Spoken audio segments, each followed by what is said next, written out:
Na ito po guys nga ang charger natong ginawa po natin, ang charger po nga pang 12 volts nga pang battery.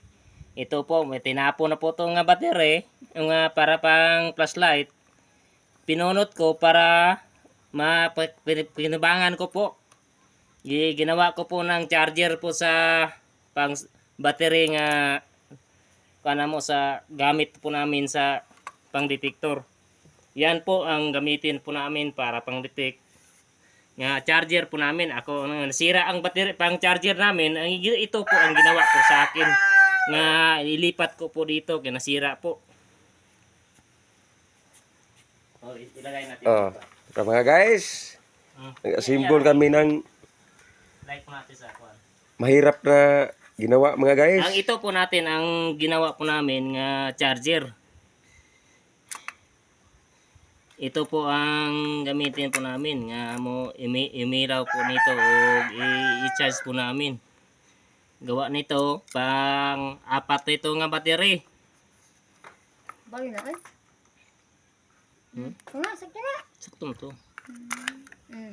Ito. Ito pong ginawa po sa akin. Yang battery po i-charge. Pause ka lang. Dito, video mo dito. Ikuha na dito sa...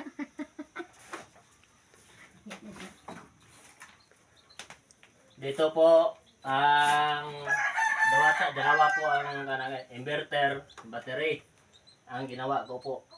Ang dito ganito ang charger para pang cans ko. Dito po ilagay sa battery. Ako na po ang symbol nito.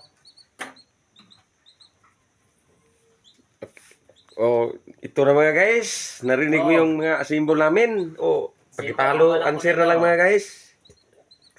Ito, umilaw na po nito. Umilaw po basta mag-charge.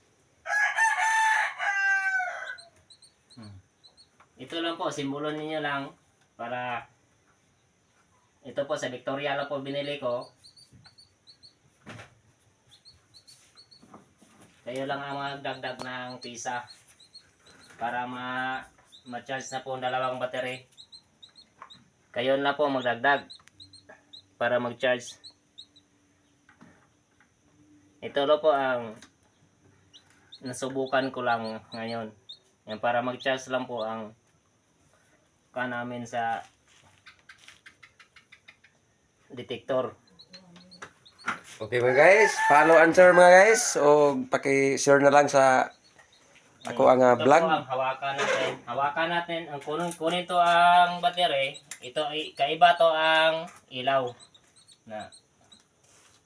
Ang ilagay mo ang battery, kaiba na yan ang ilaw.